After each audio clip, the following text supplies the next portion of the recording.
Welcome to the Establish the Edge podcast. I'm your host, Mike Leone, back with Ben Gretch for the final installment of the off-season projection special on Establish the Edge.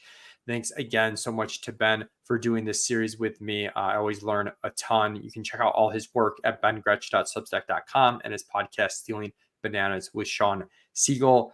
Ben, we've got the NFC East to round out our series here. Definitely a fun division to look at. We'll start with Dallas, who we both have as one of the most up-tempo teams in the league. You're projecting 65.4 plays. I'm at 65.1. If I was a betting man, honestly, I'd probably take the over, just regressing that a little bit. But they're always pretty fast.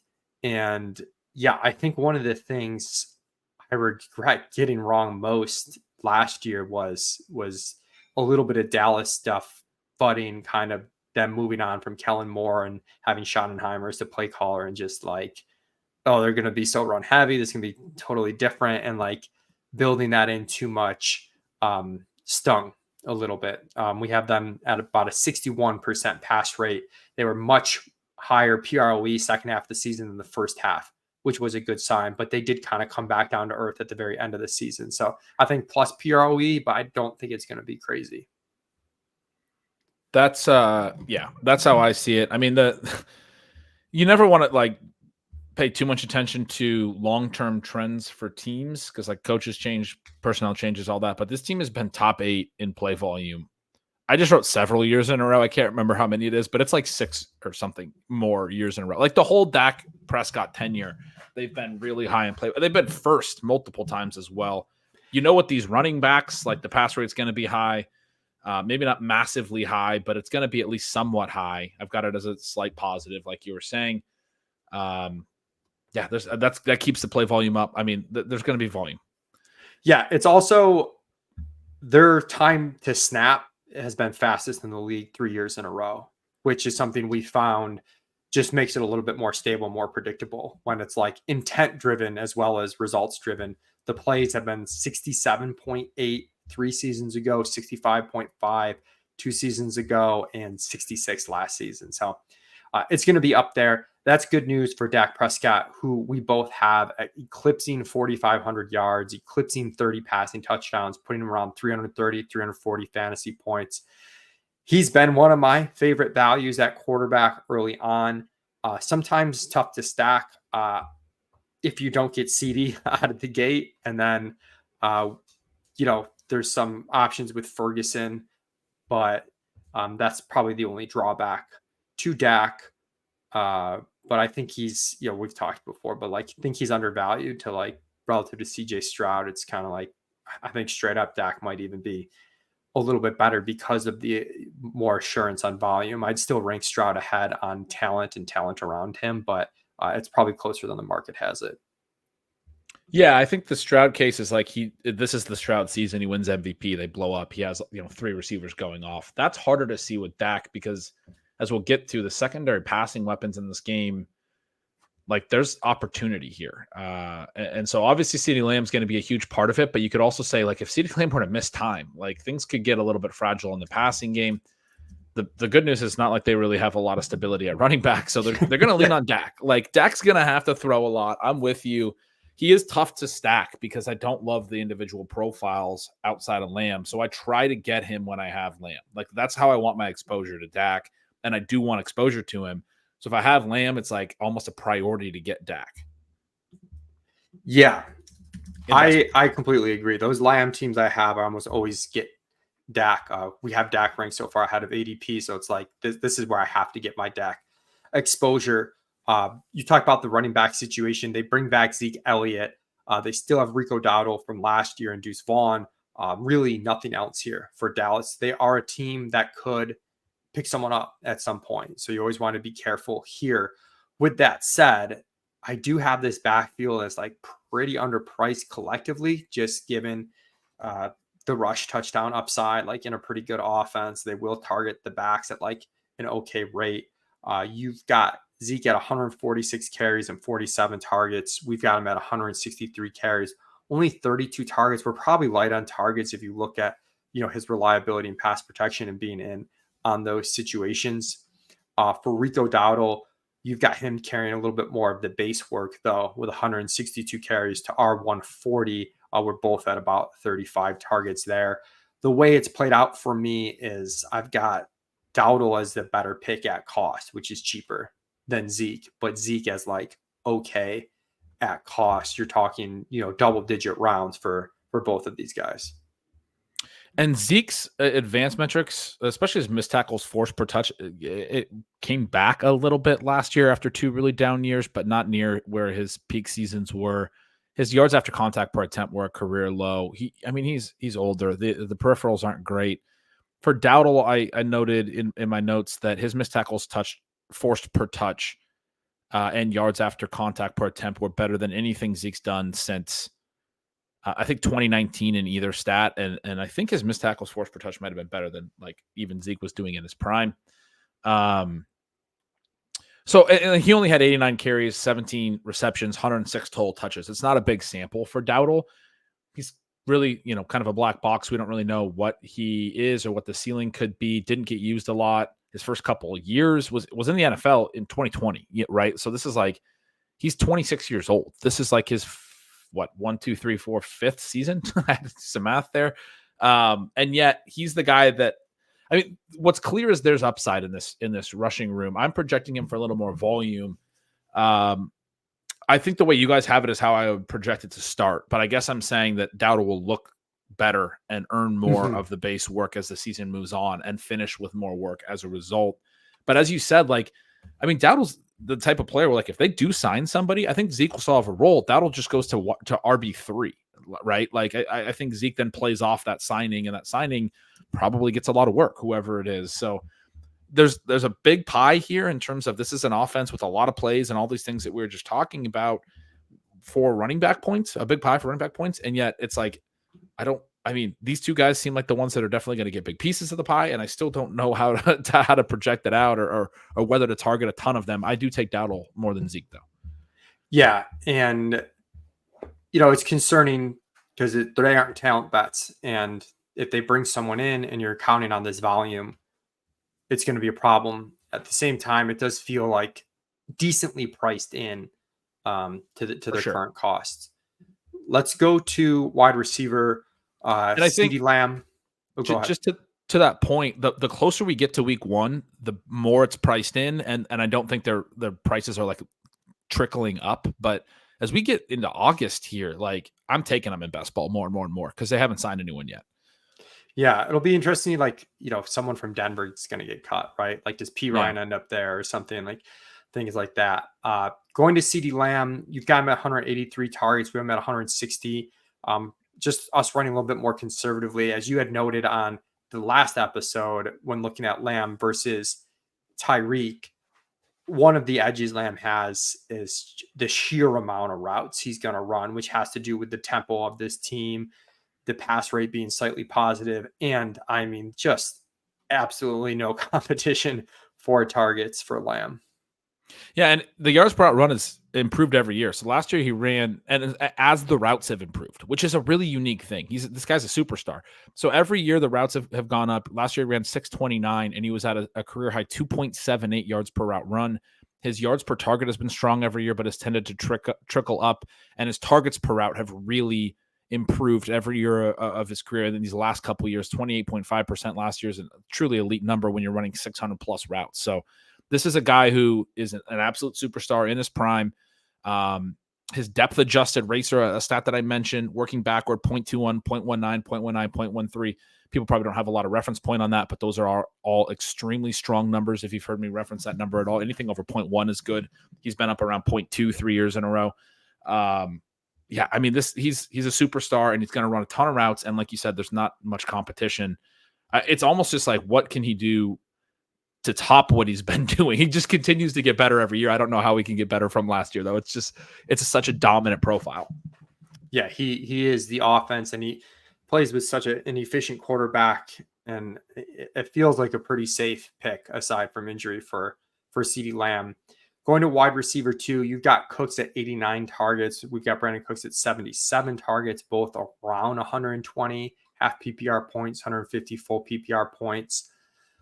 Cooks is someone that I think will end up overdrafted in like redraft leagues where I just don't know if that ceiling is there.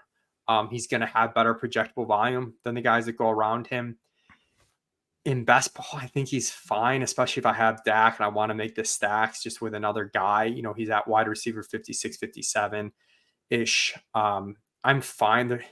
It's tough because you don't, he's going the wrong way age curve wise, and he wasn't really that good last year. And I do think there's people that see some fantasy spike weeks down the stretch and think Cooks is a really good pick because of those. And I'm just concerned about him earning volume despite the lack of competition. So yeah, just a little bit torn. I take him in DAX stacks. I think best ball I can get behind the projectable volume a bit more, but redraft is someone I don't know if I'll take, really in any circumstance where he's likely to go. I think you said that all perfectly. I only really take him in the DAX stacks, and I probably will only take him in best ball.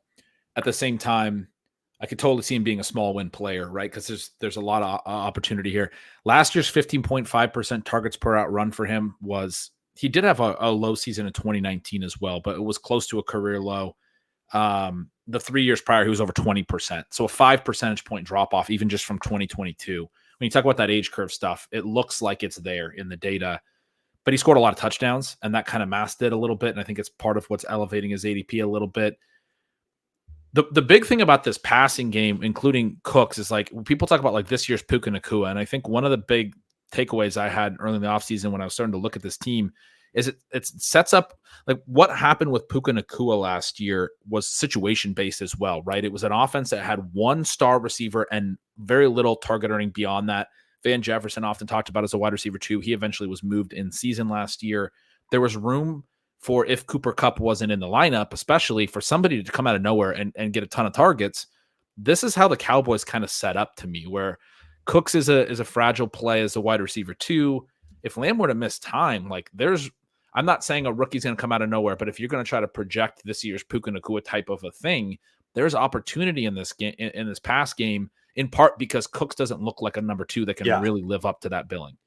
Yeah, this is where it's different than like Miami and Philly, where we're like, oh, wide receiver 3, like, I don't know if we're that interested in, even for the contingent upside. Here, it's like wide receiver 3 with how many plays this team runs and how many times they throw, like it could be valuable in base and then also have the contingent upside on like players just better than Cooks or something like that.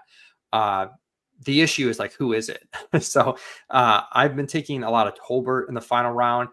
And I think I have more of him than the confidence I have in him. I have him because it's kind of like, I think he's the best of the bets. So I keep defaulting to taking him, but I not like that confident that it's him. Like, I think he's favored versus any other individual. I don't know if he's favored versus the field here. They've got Cavante Turpin, who's more of like a returner type. Like, I don't know if he'll ever seriously compete for a lot of volume. They've got Jalen Brooks there, who I honestly don't know a ton about. So who is your bet here for wide receiver 3 for Dallas?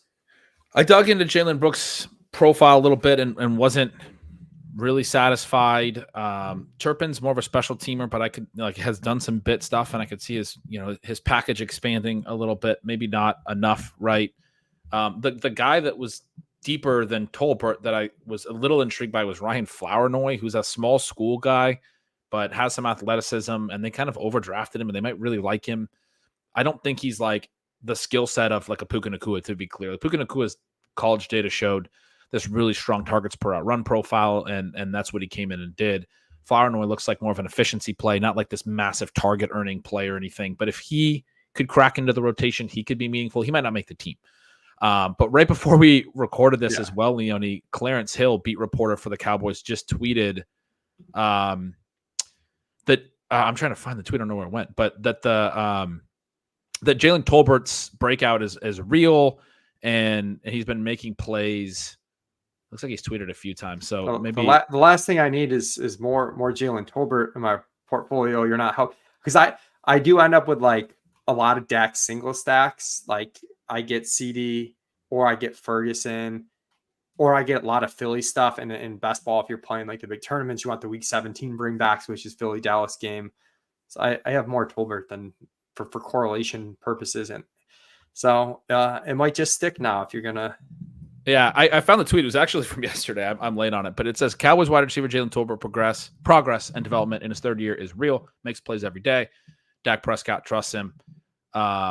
So yeah, I mean, we start hearing that kind of buzz. Like I said, this is a situation where I've been looking for that type of camp buzz to get in on somebody. If it's Tolbert, then I'm going to probably be willing to get in on him. He had a little bit of an intriguing profile, just has done absolutely nothing through 2 years, even per route. The routes have been limited. Can't earn the playing time, and also isn't making the use of that playing time is usually a concern. But again, this situation is available for somebody. You know, there's this, and them not adding receivers when they had opportunities to, I think speaks to them probably being bullish on Tolbert being the guy that can make a step forward. So I think I'm going to take more. I haven't been taking a ton of him, but I think I'm going to be taking more of him for sure. Yeah, we're going to tight end with Jake Ferguson, and he's been surprisingly like a divisive guy. I feel like I've seen a lot of like very bear cases, a lot of very bull cases. I could not be more neutral on where Ferguson is now. I thought for a stretch he was going like way too early. It seems like he's come back down to earth a little bit where, you know, he still goes in front of Njoku, Bowers, Goddard, that group, and I do like that group. But, you know, if I get to a turn and I can go Ferguson, Dak in the 90s around pick 90, like I generally do it. So I'm pretty neutral on Ferguson, quite frankly. I'm pretty out on his price personally. I think he's more of a routes-based play. His, target per out, he ran 522 routes last year, which is a ton for a tight end, but his targets per out run, his yards per out run, very similar to the best Dalton Schultz seasons in Dallas, which were fine. But once you start he was a great play in the 20th round last year. And I think we talked about him on the show last year. It was somebody I was playing a little bit as an upside play to be able to consolidate the tight end routes. And we just talked about there's a lot of volume to be earned here, but the fact that he couldn't really earn more than an 18.4% targets per out run in a very similar setup last year where Brandon Cooks wasn't earning volume, where Tolbert wasn't a factor, to me is a little bit of a concern. He's more of a routes-based floor play than a big ceiling play. You made a great note on ship chasing as a guest earlier this offseason that his big spike week in the playoffs, he had the 3 touchdown game, probably need to control for that a little bit, that they immediately got behind, and Dak threw 60 passes in that game, 400 pass yards. He was actually third on the team in receiving yards in that game. He had a bunch of catches and 90 receiving yards, but it was Michael Gallup's only 100-yard catch of his season. Ended up being Michael Gallup's last career game. He had a really poor season, but he had 100 yards in that one. Lamb had 100 yards in that one. They had so much, two games worth of pass volume. And for the whole season, Ferguson only had 5 other receiving TDs. So 8 total if you include that 3 TD game. But I mean, there's a little, I think he's fine. I think he's going to score touchdowns. I think he's going to have target floor. But I think the opportunity cost where he goes now is pretty high. And there's some really good tight end profiles. Like he's going ahead of Brock Bowers and some names. I would take David Njoku over him, who I think has a little bit more pure ceiling. It's hard for me to see Ferguson unless he really ramps up the targets per out run, like having a big ceiling. I think of him as a routes-based floor play, and then the opportunity cost equation gets tricky. Yeah, I'm, like I said, a little bit more in on it. I'm mostly neutral where he goes, but just year 3 for a tight end, I do kind of like that. Seen, even though the production's routes-based, but just seeing any production year 2 for a tight end. And your concern with him is valid, but that's sort of the concern with everybody here is like with Cooks, like none of them could earn volume when they should have, but we don't have a ton of competition. So it's definitely a tricky spot. Let's go to Philly. I've got them at 64.2 plays per game. Gretch, you have them at 65.7. With the way they've operated historically and bringing over Kellen Moore, I think it's probably more in line with Gretch's number than ours. But yeah, we seem so bullish on this team in general that I think we toned down the expectations a little bit there. And we do have them run heavier than average. We both do. You have them at 57.5% called pass rate. We're at 58.5% called pass rate. But I like Philly a lot this year. I like this offense a ton. I think people are overreacting a little bit to the end of last year, not going well. I think they have a lot of talent. I think the OC switch should help them. Yeah, I definitely think the rebound's going to be there. The ADPs are up there.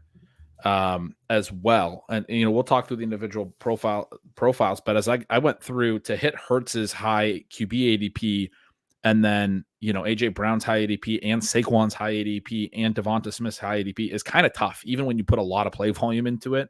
But yeah, I'm projecting a really fast offense here, based largely on ETR's Pat Thorman's great pace-based article this summer talked about how gaining Kellen Moore is a really big positive for the way this offense should run. And they still were over 64 plays per game last year, even when they slowed down after losing Shane Steichen to the Colts. They were over 65 plays per game after losing Steichen still. So, they've been running with tempo the last couple of years for sure. We are pretty bullish on Jalen Hurts with all this. Have him over 4,000 yards passing, around 25 TD passes. You're pretty similar. Rushing stuff, we're pretty similar too. Around 150 attempts for around 650-ish yards, 9.5 rush touchdowns for us, 11 for you. We slid some to Barkley, but just talking internally on Slack, my personal opinion probably has it a little bit closer to what you have it at. The push-tush stuff it sounds like it's not going away. I know there was a stretch where people thought it would go away.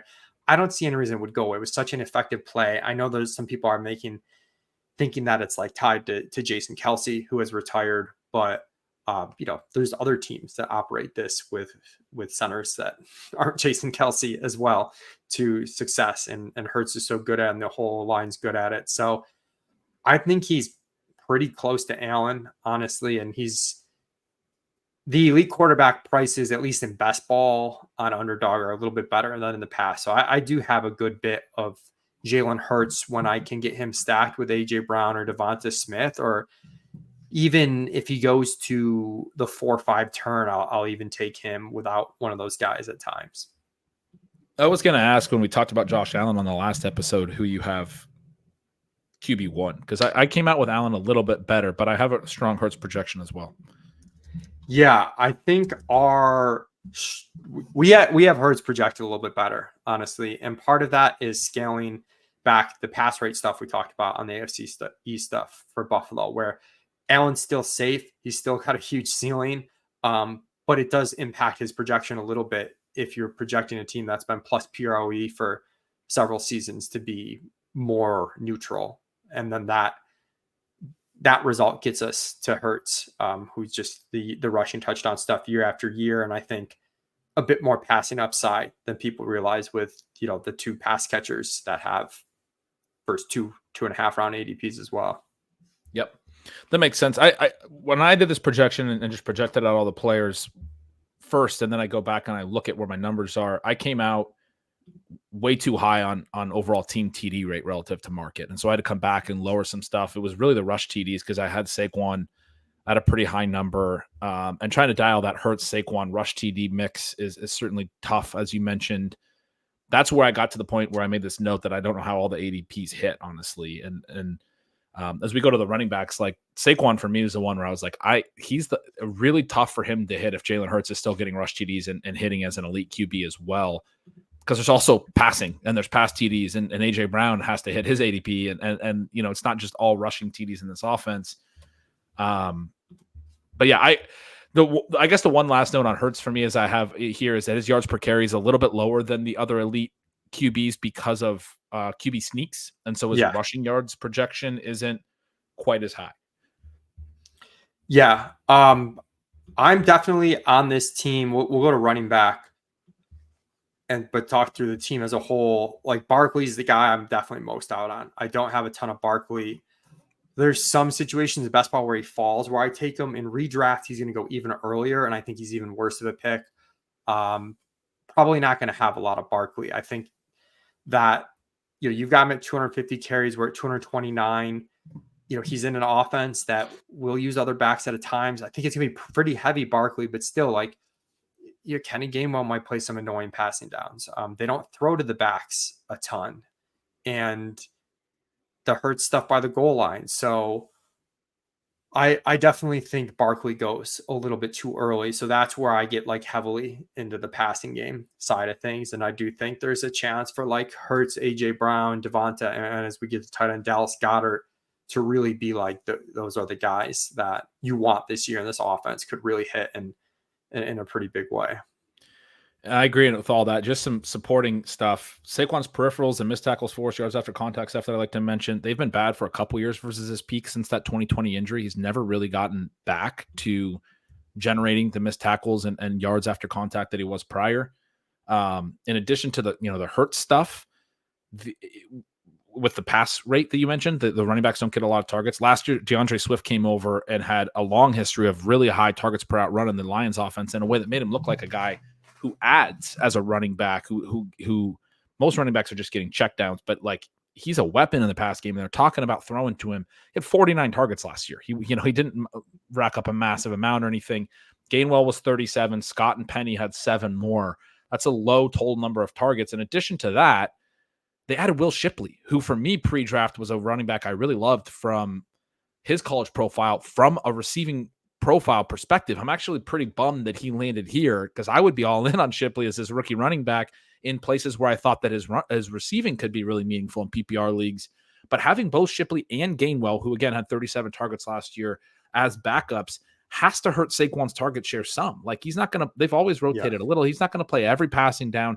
And these guys' skill set leans towards playing some on the passing down. So I always talk about the high value touches, the receiving work, and the touchdowns. And both sides of that are tough for Saquon. You need him to be a really high rush efficiency guy, but the peripherals have been bad the last couple of years. He's a really tough pick at cost for me. Yeah, I mean, could he do it? Yeah, I mean, we've seen some big efficiency numbers from like Miles Sanders in this offense and running pure on touchdowns, outside the goal line, but it's a tough bet to make. Are you taking Gainwell or Shipley late in drafts at all? Shipley was an efficient runner too, and had a little bit of workhorse potential. I don't think Gainwell's probably it, so I'm taking some Shipley, but I don't like the way his profile fits into. I think it'd have way more upside in other offenses around the league, frankly. But I guess like off pure handcuff off a Barkley injury, I think Shipley could have a meaningful role, be kind of interesting. He was fun at Clemson in terms of the way he produced. Going to receiver, AJ Brown is someone that I'll take a little bit ahead of our rank. When this offense was, you can't just look at the first half of the year when the offense was booming and say ignore the second half when it fell off. I realized that, but he had a stretch of 131 yards, 175 yards, 127, 131, 137, 130. Clearing 125 yards receiving 6 games in a row. Absolutely outrageous. I just think from a talent perspective, like you're very happy with him at the end of round 1. I probably lean him a little bit over Puka just because I think there's some of that upside. I know for you, Garrett Wilson's also in that mix among these receivers. We've both got AJ Brown around 140 targets, but very efficient player, giving him about 260 to 270 full PPR points over the course of the season. He's probably my favorite player in the NFL. He's a guy that I've always really loved. 2.5 plus yards per out run all 5 years of his career. I do think there's a little bit of a pure target ceiling concern, but he's always going to add efficiency. It's one of the big positives for Hurts as you're talking about the passing side of the equation. I talked this a little bit when we talked about like Anthony Richardson, for example. You got to have some passing numbers. You almost can't help but be efficient as a passer when AJ Brown's your number 1 receiver. He's going to add efficiency. He's got a high ADOT. He's got to make plays at the catch point. He's going to add yards after the catch. He's so good. Devonta Smith, by comparison, 2.5 plus yards per out run for AJ Brown. Devonta Smith's been good all 3 years, over 1.75, but not a 2.0 yards per out run year yet on his ledger. Some of that is you're playing alongside AJ Brown, but certainly a different class of player, a lower ceiling player, I would say. Still a very strong player, an efficient player off of AJ Brown. And for me, the projection came out for Brown where like he's very much in the first round conversation. I do have him a little bit behind both Garrett and Puka, and he tends to go ahead. And so I'm not getting a ton of him, but I love getting him over anyone beyond that, like Jahmyr Gibbs or anyone else. Like he's clearly a part of that tier for me. And I'm trying to like go out of my way to get some of him as well. I want exposure to him. And part of our pure ranks do have Puka ahead of AJ Brown. Part of it for me too is just knowing how bullish we are on Hurts, and understanding the correlation there and being like, well, I'll take the slightly worse wide receiver bet here to set me up to get a quarterback I know we're way higher on than the market and at times falls. Devontae Smith, someone I have a ton of too.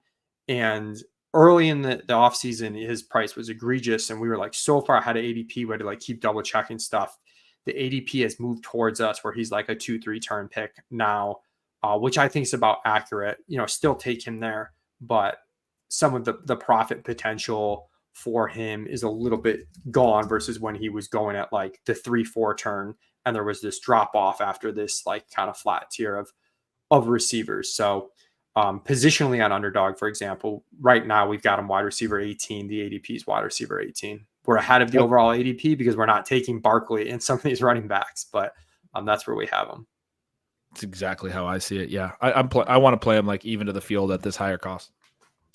I'm not super interested in taking the wide receiver 3s here. Some of the guys in our Slack have taken some Aeneas Smith, just kind of blind rookie upside late. I know Pat Thorman's kind of been banging the drum for Paris Campbell, who looks like has the edge to win this job. We have them close on targets, but I think we're actually going to move some base targets Campbell's way because it does seem like he's the favorite right now. Do you have interest in any of these guys in a stack situation late, or would you still just rather go elsewhere? I tend to not on this team for similar reasons that we talked about with the Dolphins. They also have Johnny Wilson, who, when we talked in the AFC East episode, had a better targets per out run than Keon Coleman in that same Florida State offense last year. He's a bigger dude. Aeneas Smith's kind of a smaller dude. Had decent lower ADOT target earning through college, 5-year guy. I think both those profiles are intriguing. The Eagles always uncover intriguing profiles. Like they went and got Quez Watkins a few years ago. Shout out Quez Watkins.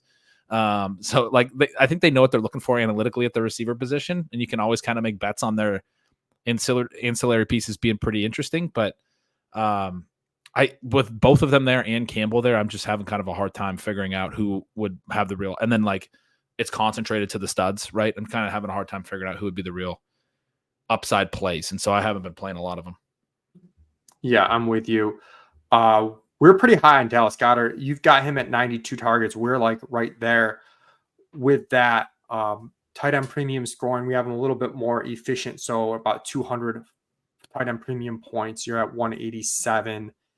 I do take the Bowers and Njoku group ahead of Goddard, but I think at cost, Goddard's pretty good. And again, it also layers in with like, if I'm willing to take Jalen Hurts without Devontae Smith and AJ Brown at times, Goddard is sort of the guy the last guy remaining if you want to make a stack. I will have probably like a somewhat contrarian point I want to make, but I do think when Hurts falls to a certain point that like even in best ball, I'm okay taking him unstacked and just playing it out. I think that's fine. I know that's contrary to a lot of playing out there, but you can still get pretty okay with that of other games. Yeah. Do you make Goddard a priority when that happens, or you're saying you don't even mind if you get Goddard? We like Goddard, so I generally try to get him, but a lot of the situations where it happens would be the 4-5 turn, and sometimes that's where you've taken like Kincaid or McBride in the 5th anyways, and then I'm like, you don't need Goddard, you've doubled up, or so I'll take Goddard ahead ADP because we already like him, but if it doesn't work out, I'm not like this team dusted. I think there's some people out there that would feel like, oh, your team's massively shot because you don't have the stack. And I think with these rushing quarterbacks, that's not these guys that can run for double-digit touchdowns. That's not the case. I'm with you. I think their particular ceiling doesn't have to have a massive, receiving player ceiling if they run for multiple TDs. And I've done it too. And I usually do make Goddard a priority when I take Hurts, but I align with you a ton on that. Just on Goddard's profile, he's never played, or since his rookie year, he's never played more than 15 games. He only played 14 last year. His target or his per out run profile has always been pretty solid. Targets per out run solid. The yards per target last year was like absolutely cratered, right? Like that's the reason his yards per route run looked worse last year. It's been consistently solid, and then he actually runs a career high in routes last year in the 14 games. But sees the after the target efficiency crater. I think he's a kind of a rebound target in that regard, but his targets per game have been in the 5.5 to 5.9 range for 5 straight years. just never plays a full season. And if you're even at the low end of that and you play a full season and you get a little bit of efficiency rebound, I mean, he's going to have the best year of his career. Like, he's still waiting for the best year of his career. It's just never been there from a health perspective. Yeah, we are totally aligned on Goddard. I'll tell a horror story about last year. You mentioned that number on routes, but we took a season long over, and Levitan hates season long overs, and I lobbied for the Goddard over, and he needed like 20 yards the last game, and that was the game they just like quit versus the Giants like a quarter into the game. No. And he ended up with 1 catch for 4 yards. Oh no. Whoops. And he missed 3 games in the middle of the season. If he plays one more game in the middle of the season, you get there too. I mean, brutal.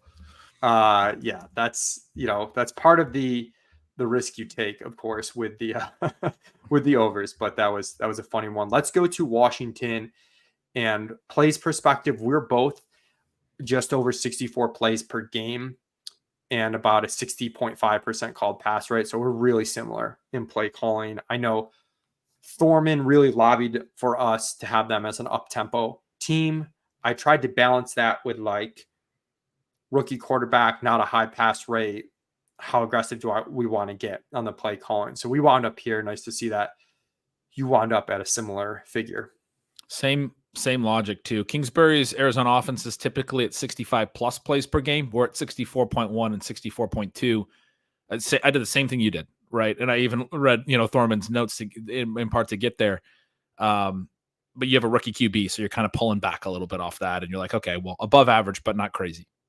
But there's upside if it's another 65 play per game Kingsbury offense, right? They're going to play with tempo. Yeah, absolutely. Let's go to Jaden Daniels, who is, a difficult player to project. We are very similar on the passing stuff stemming from the play calling. We have almost the exact same efficiency, similar volume. Where we differ is you're a bit more bullish on the rushing stuff, and I definitely see how you get there. You're at 139 rush attempts for 764 yards, 5.3 touchdowns. We're at 110 carries for 603 rush yards, 4.6 rushing touchdowns. This was one we looked at a lot closely. I wouldn't say we're done tweaking by any means, because, this is the case for Jaden Daniels. It's just, it's tough to know exactly how much he'll run at the NFL level, and some small concerns over his size. Yeah, he's a really interesting case study. So there's 2 types of quarterback running. There's scramble rate and designed rate. My projection for him and Anthony Richardson came out very close, but Richardson way more points because of rush TDs, and the offense has more of a ceiling. But in terms of like the actual rush attempts and volume, but it came there from very different ways. Richardson's playing under Shane Steichen, and we talked through this. We're projecting a lot of design runs for him. Kyler's playing under Cliff Kingsbury, or not Kyler, Jaden Daniels, but Kyler under Kingsbury had a very notably low design run rates for a mobile QB in that offense relative to other mobile QBs with bodies of work like Lamar, Hurts, Allen, Fields. But Jaden Daniels, the side of it that's the player skill side, had 55 scrambles last year per PFF. He had 3 other seasons higher than that. 67 and 70 were his highest numbers. Richardson had 32 scrambles in his one made college season. In terms of scramble rate, Richardson was 8.5% that college year, 7.1% last year. Jaden Daniels' 4 college seasons where he was the primary QB, 13.5, 13.9, 14.5, 15.2. That's working back. So he did it a little less as he got older and more mature. But it's like quite a bit higher than where Richardson was in college. That's this, and then also his sack rates back that up. That was a positive for Richardson as a prospect, is he doesn't take a lot of sacks, gets the ball out. Same idea as scrambling, right? Like, are you trying to be a playmaker or are you getting the ball out? Daniels has a little bit of a higher sack rate, much higher scramble rate. So I went up with these very similar rush projections for the 2 players. Again, Richardson higher TD rate. We're expecting more of a run rate in the red zone. We talked through that on the Colts projection. But Daniels as a player is a playmaker who will scramble. He will take off and run. He did it. He's a long body of work in college that says that. And so even though I'm projecting a much lower designed run rate for him, the rushing still comes out really strong on the scramble rate side. Yeah. I think we'll probably come up a little bit there, but we were just trying to not jump the gun and get too optimistic until we see something, which I know is tough to do because you obviously want to be making bets on stuff before you see it. Like that's how you get the profit. But yeah, we'll probably end up, I think, in between the projection that I gave for us and your projection. And the big note I just want to emphasize again, the TDs does matter. The design run rate is going to impact TDs more. You're talking about design runs in the red zone. Scrambles are going to happen more in the field of play. The TD rate on scrambles is lower. So yeah, you should expect in line efficiency wise. Like we're it's just the raw attempts. I'm trying to see what I'm bringing up our scramble rate right now on Washington is. Got them at a 10% scramble rate, which is like Lamar scramble rate.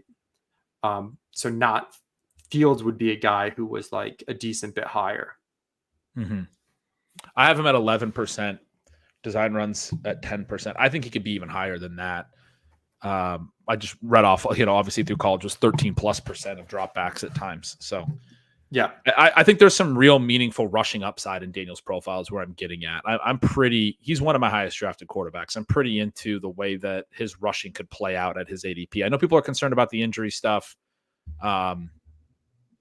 It's a gamble I'm willing to take because he could really meaningfully, he could be 1,000-yard rusher as a rookie. Yeah. And I do think that just like with Hurts, and even more so than Hurts, he's someone that you don't necessarily have to have stacked to take him. For sure. And in some ways that makes him more valuable where, you just get in a weird spot. You need some quarterback upside. You can take him without the stacks. Not that you're avoiding the stacks, but if it doesn't work out, especially with a much lower cost than someone like Hurts, even more ways that can break and you don't need the stack to hit. And one of the back.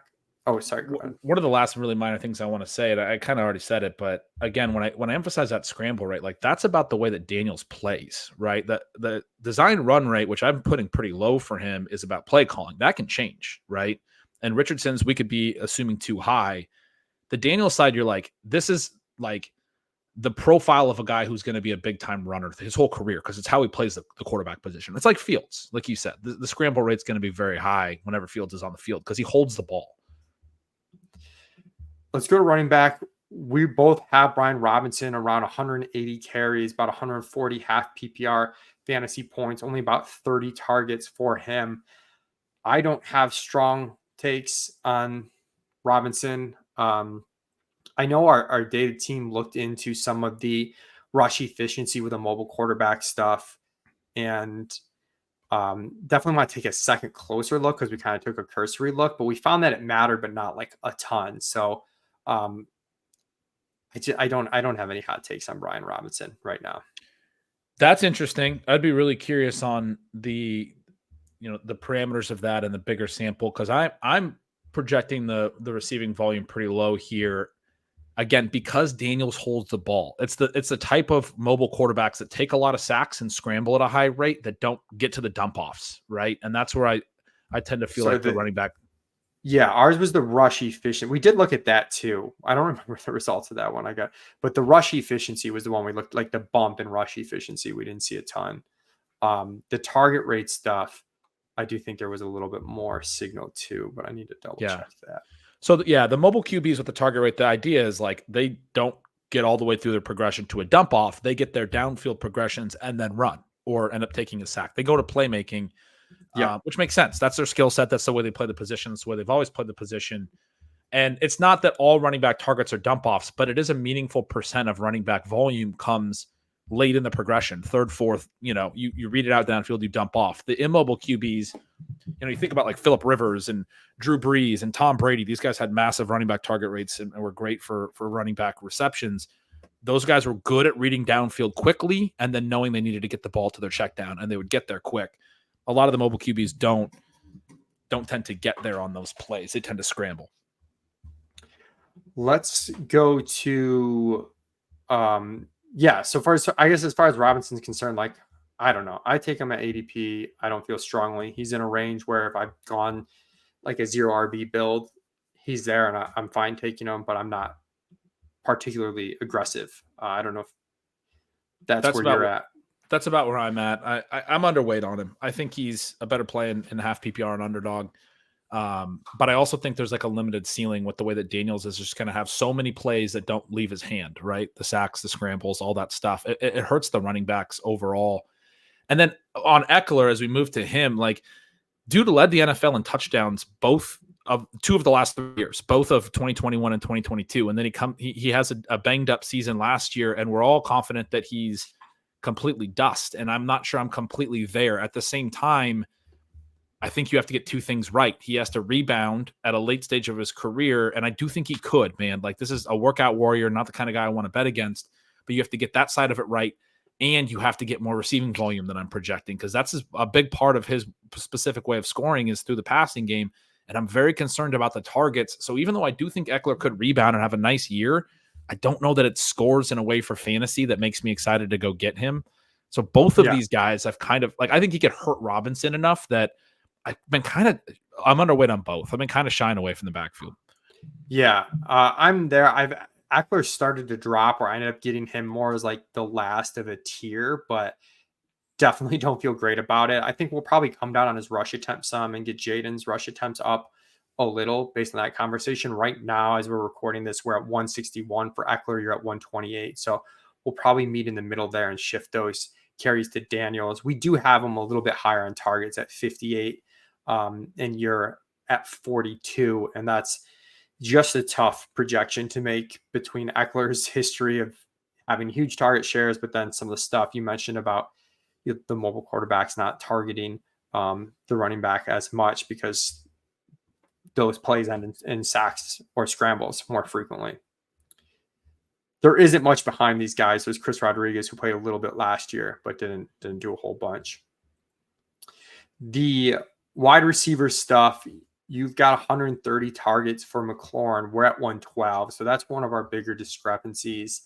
I know I've just, struggled with Washington in general. And we've got McLaurin right now at like a 22% target share. It gets scaled down a little bit because we're being conservative and over projecting the team target share somewhat. So that ends up at a 21% with a ceiling case of 25%. How are you seeing what target share do you have for McLaurin?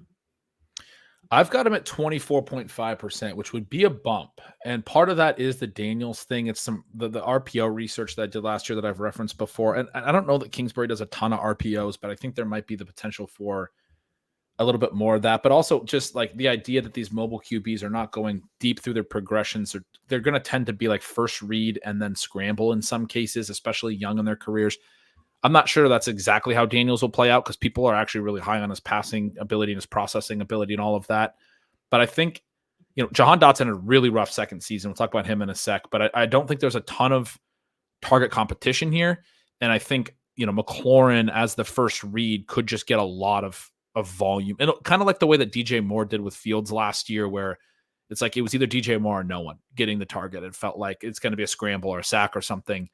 That's kind of the way as I got through the projection, I was like, I think a lot of this just flows through McLaurin. There's not a lot in his like yards per out run, targets per out run profile that suggests this, but that RPO research I did that was like number one wide receivers tend to have higher target shares in these types of offenses. And again, I don't know that Kingsbury even does a lot of RPO, so it's maybe a little bit flawed, but as I went through it, I was just like, I feel like McLaurin's probably going to have a pretty good chunk of the offense this year. Yeah. I'm ahead of you on his target rate, Dotson's, McCaffrey's, Ertz's, and Sanat's. Close on Sanat's. I feel like I'm a lot more concentrated than you guys are. Are you guys putting a lot of targets to like non? We've just got like sprinkles to a few guys, and maybe that'll and including unlisted, and maybe that'll kind of as we get through camp concentrate a little bit more. Okay. So we'll check on our target share concentration there, but just do have it sprinkled and some of that just based on the target shares guys put up last year. And maybe we're not, reading the tea leaves enough on someone like McLaurin. I am worried in general about the receiving group. It's tough. If Daniels comes in and smashes, you see a lot of efficiency upside there, but there are ways where if he's not that good and he's swallowing a lot of potential pass attempts, and there's maybe not a ton of potential pass attempts there to begin with, we've just seen how those situations can go bad. So I've been somewhat conservative draft. I take so much Atlanta that in basketball I do kind of bump these guys up to get some correlation for week 17. And I do like Daniels individually. So correlated, I like get a lot of them, but like outside of those builds, I haven't been taking a whole ton of this group. Yeah, I haven't either. I do think like the if I could preferably like set out my best ball preferred way of building around Daniels, I think it would include McLaurin, and that's obviously reflected here. And so I do take him sometimes to sort of set up Daniels because, like you said, you can take Daniels without having taken him, but then you're backstacking, and there's some question marks about how the other guys fit in.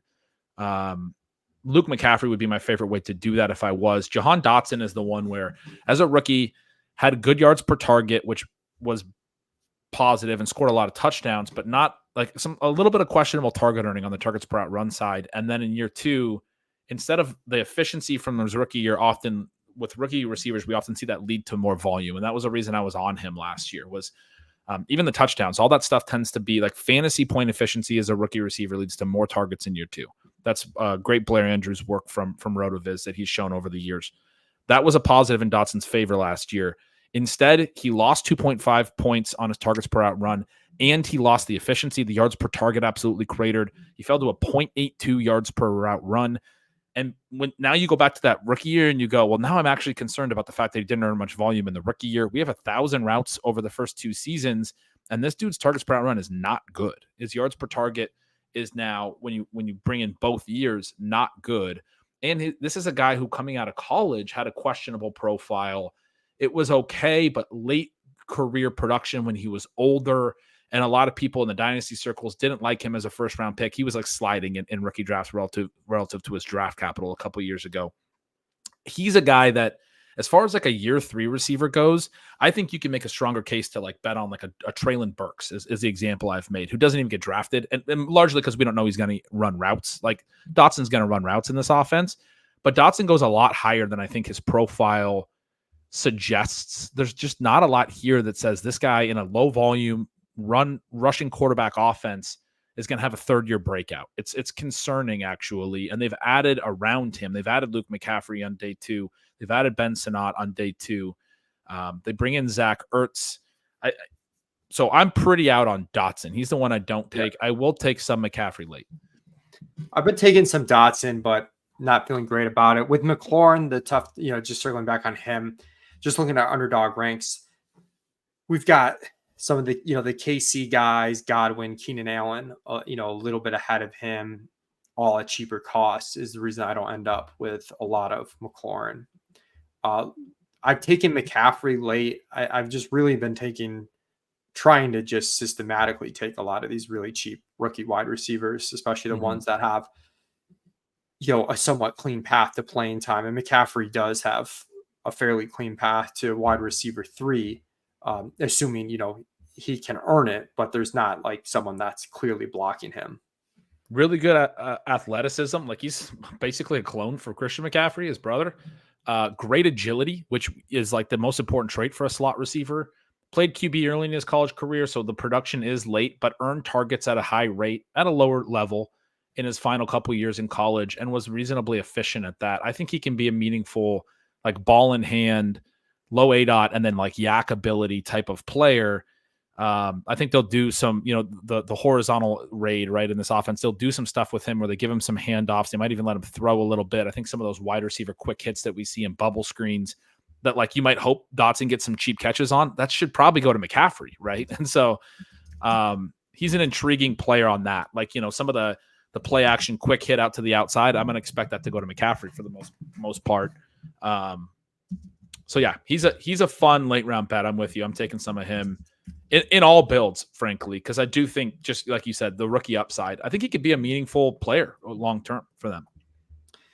Go to tight end, and the Ben Sinnott ADP early in the offseason was, I felt like there was just like people wanted him to be Sam Laporta, and he was going in like rounds 13 to 14. That was when we had to like fudge a little bit to not be so far off ADP, and then it doesn't always work out that it comes back to us, but the Sinnott one is one that it's come back to us. We're actually like ahead of ADP a little bit now, full circle. Now he's down to, pick 191, which is, you're talking like 17th round at this point. You've got him at 55 targets. We've got him at 51.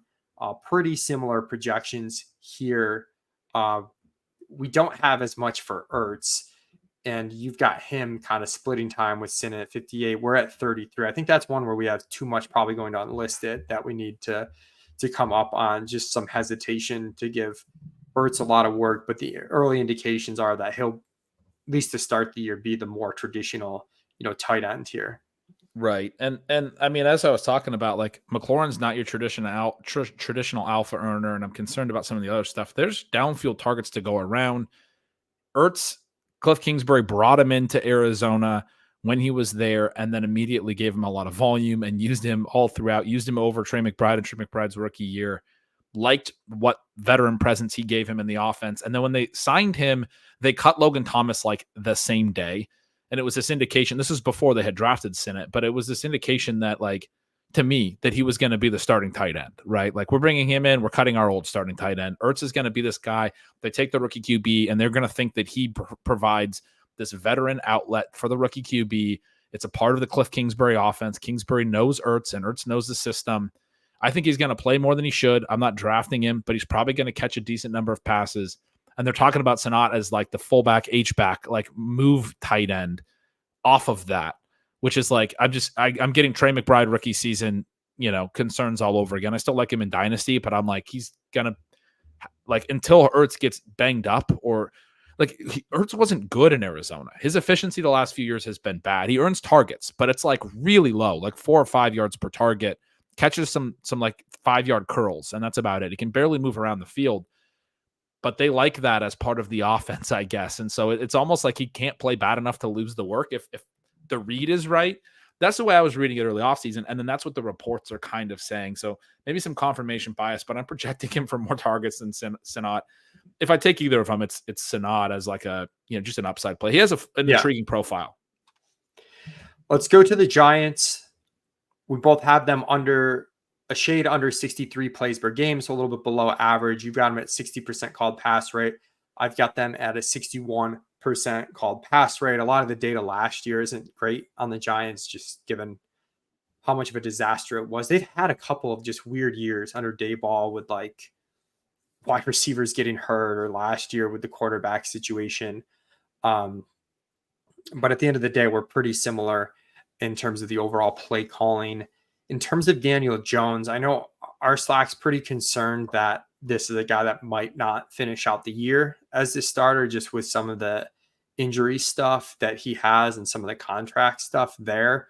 So our projections are tough to compare because we're just projecting less dropbacks for Jones than you are. He's still someone I'll take with Neighbors and stuff, and just the hopes, if I am on a Neighbors team and I get kind of screwed in my other quarterbacks, I'm fine taking Daniel Jones late, is the way I'd put it. I think it's a really interesting conversation. It happened to Russell Wilson last year. He was playing decent football, and they still benched him because he had injury guarantees in his contract, and they clearly wanted to move on. But in Denver, Sean Payton was in year one and wanted to move on with the rest of his multi-year build. With the Giants, Dable and Joe Schoen and those guys might be tied to Daniel Jones in a way that if they bench him late in the year, they might get fired anyway. Like, they kind of need to win here. They had a tough year last year. It'll be interesting. He does have the injury guarantees, but there's also not really, they just paid him. Like, there's not really a guarantee, like an indication they want to cut Daniel Jones. I think with Russ, he had this big balloon payment due the next offseason. It was like, they're going to cut him. I think there's too much certainty in the fantasy community. I've heard that theory floated a lot of places that Jones will get cut late in the year. They could be in contention, but even if they're not in contention, I kind of see this with the coaching staff and what they need. If they're 5-10, I think they're trying to win the last 2 games to get to 7-10. Like, I think they're trying to look like they had some improvement this year. They've been talking in camp, Daniel Jones getting every first team rep. He's our guy, all that stuff. I could be wrong, but if I'm right, Daniel Jones profiles like a really good late round best ball play. He's not getting picked late because people don't think he'll even be playing in week 17. But with his mobility and with Malik Neighbors added, he could actually be like the best late round quarterback pick there is this year. He could be a guy who really scores in a meaningful way. He has obvious weekly upside. We know that. And so, and in 2022, just 2 years ago, had a pretty strong year. So, yeah, I'm kind of into him. I've been taking him at a decent rate. I'm willing to gamble that those teams might get screwed late, that would suck. But I'm willing to gamble that he'll play in week 16 and 17. As far as backdoor stacking for best ball goes, two of if you're using the ECR ranks, two of the receivers consistently up there at the end are going to be Darius Slayton and Jalen Hyatt. So very easy to stack late if you get stuck in a pinch. Let's go to running back though. Devin Singletary, we both got just over 210 carries. You've got 54 targets. We've got 40. My Singletary take is a guy I feel like I want a lot of. Not really. I don't see huge upside, but at the same time, I really think that this is who Dable is going to ride for better or for worse, just given the history there and not a ton of competition behind him. The main competition would be the rookie Tyrone Tracy here. Yeah, and Tracy's an intriguing guy. Played some receiver early in college. Finally played running back really last year after transferring. He's like a fifth-year guy. He's an older guy. Kind of that Antonio Gibson path, right, where the guy played receiver in college and hadn't played a lot of running back in college, and there's some concern if he can really do the running back stuff. But you're also like, there's a positive here too, where he can catch a lot of passes if he hits. Like, he's clearly going to get receiving work. Singletary knows this offense, played under Dable in Buffalo. I think you expect Singletary to play very similarly to he did in Buffalo as the lead guy consistently. It's a really random Singletary stat. He had 2.4 receptions per game each season in Buffalo, each of his 4 years in Buffalo, exactly that number. But that's a better receiving amount as it totals out than I think people realize for the way his role played.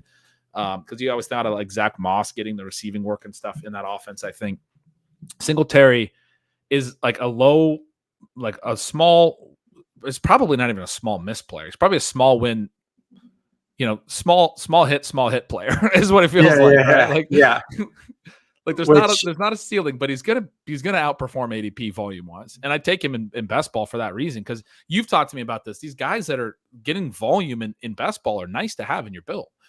Yeah, especially if you can manipulate the room to have a mixture of those guys, and then the Jalen Wrights who we talked about on the last podcast that could be absolutely nothing or could smash. It's a good.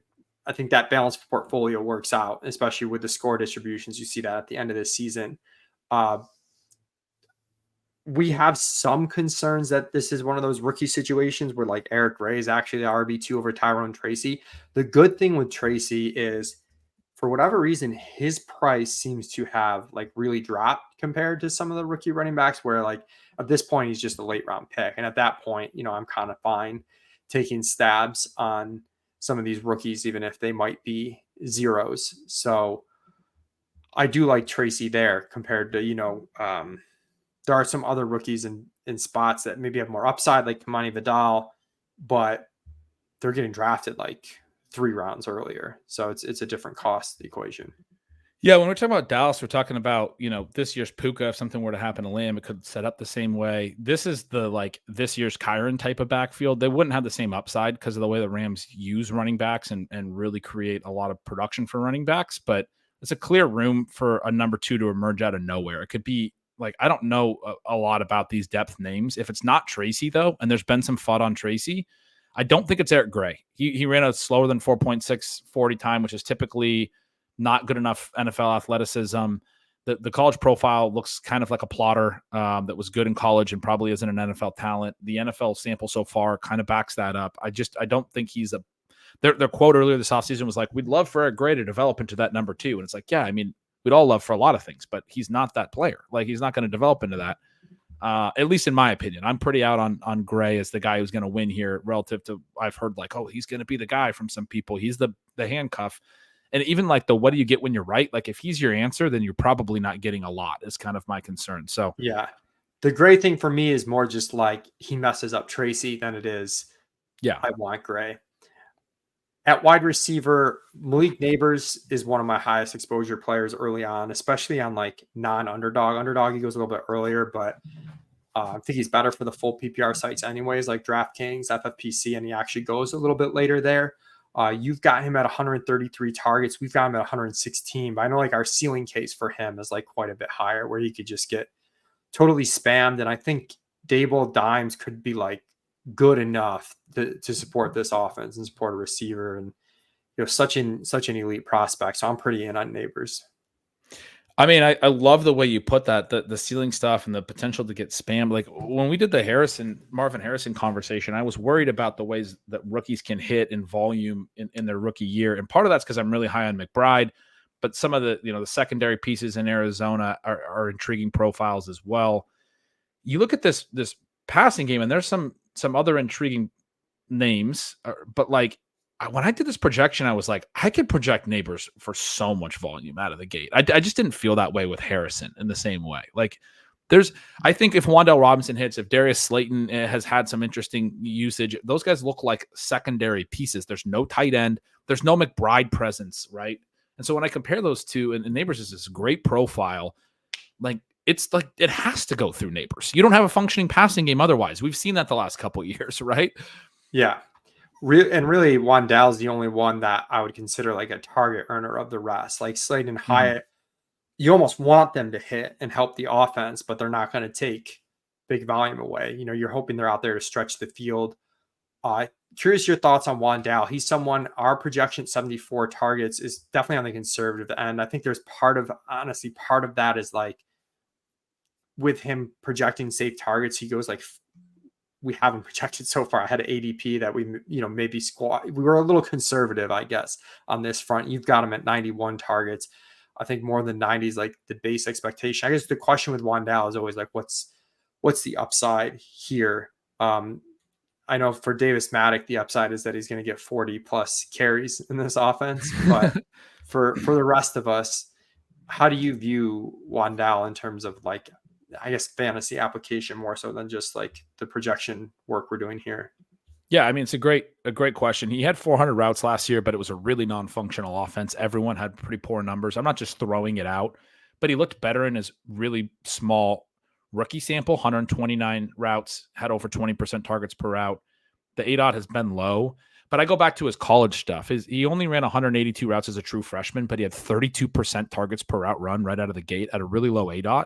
3.3, but then the next year 27.6% as the routes expanded and his ADOT went up to 6.2, and then his final season the routes went up to 377, his ADOT went up to 10.4, like a normal wide receiver ADOT, and he was at a 37% targets per route run as a junior in college.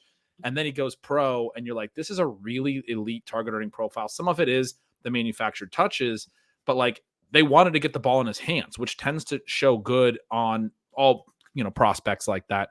And he had that in year one in the NFL as well. It's just that last year it came down a little, still at 18.9% last year, but at a low ADOT. It's not exciting to look at it last year. But when you look at who he was as a prospect and go back to the fact that, his final year in college at Kentucky, he had 100 catch season, 1,300 receiving yards. He has 140 career college carries as well. You're talking about the rushing stuff as well. A lot of ways they can use him. And to me, it's like, okay, if you have Neighbors now as a real threat in this passing game, doesn't that open up the Wan'Dale stuff? I think this could be one of the more interesting offenses this year in terms of like, it's the last thing we're talking about, but in terms of like outperforming expectations, it seems intriguing to me. I'm actually pretty in on these guys, and I take a pretty high amount of Robinson as a kind of a post-hype. As far as upside in the double-digit rounds at receiver, there's not a lot of it. And I think he can, to your point about Slayton and Hyatt, Slayton's been really efficient, even controlled for the high ADOT. And I like him as a vertical threat, but not a big target earner. Tight ends aren't going to earn big volume. To me, I see this as a Neighbors as a dynamic playmaker, Wan'Dale underneath passing game. And it could be really exciting with those two. Yeah, you're hyping me up on it. And I do still like that for like Slayton or Hyatt, where I don't think both these guys are going to hit. It's probably going to be one or the other as like the one who emerges as like the more consistent downfield threat as the third option in this passing game. But I think either of them could, especially if you said like Neighbors kind of transforms this offense and Dimes is back and healthy. So I like these guys at the very ends of drafts. With Hyatt, there's a little bit of like the blind, like, give me a year two guy that's got some downfield ability. His year one stuff wasn't great. He was under 1 yard per route run. But again, it was a bit of an anemic situation for the team. Right. The whole offense was really, the numbers were crazy. They took like 80 something sacks. Like Tommy DeVito played a lot. People who don't remember. Yeah. Such a joke. It was very bad. It was not a functional offense. I don't think you can look at like per route numbers for Jalen Hyatt in year one and be like, well, this guy can't play. Like it was not a functional offense. Yeah. I mean, Tyrod Taylor came in and they like actually looked like somewhat functional, and he's, so like, Right. I have some hopes, still have some hopes in Dayball. My Bills homerism flooding through over to the Giants stuff, but tight end, I don't have a ton of optimism. There's Daniel Bellinger, the rookie Theo Johnson. I haven't taken either of these guys late. Have you been drafting either of these two? I have not. As I did my projection, I was like, well, there's probably room for a tight end no matter here if they could consolidate routes. I kind of came through like what we were talking about with Jake Ferguson last year at this time. I don't know who that would be. Chris Manhertz probably makes his team as a blocker. So that leaves, probably Daniel Bellinger or Theo Johnson, the rookie. I think, Bellinger's had a decent depth adjusted efficiency. He's added some pretty good yak to a low ADOT. I mean, I guess you could take some Daniel Bellinger is where I'm kind of coming around because there is available, I think, volume underneath, especially like if Wandale were to miss some time. Everything I just talked about with Wandale could feasibly transition over to a tight end. I will note also, though, I'm very high on Neighbors. I'm high on Robinson, right? But I end up projecting career highs and pretty big efficiency boosts for Daniel Jones in both yards per attempt and TD rate. He hasn't had anything like Malik Neighbors, so you might actually expect that, right? But I do want to note that as a concern. Maybe Daniel Jones isn't a good enough quarterback, right? Like we were just talking about the Tommy DeVito stuff, but Jones wasn't great last year either. And so some of my optimism here could be held back by the actual quarterback. All right, that is a wrap on the offseason projection special. Thank you to Jack Miller, Mark Dankenbring for helping me on the ETR projections. Thanks to Ben, who is powering all his projections himself. Big undertaking, so really appreciate it. He had a post on his projections that you can check out at his Substack, bengretch.substack.com. Again, check out his podcast with Sean Siegel as well, Stealing Bananas. Find all my work over at Establish the Run. Thanks so much, everybody, for tuning into these podcasts. Always a fun challenge to tackle each offseason. Appreciate you all.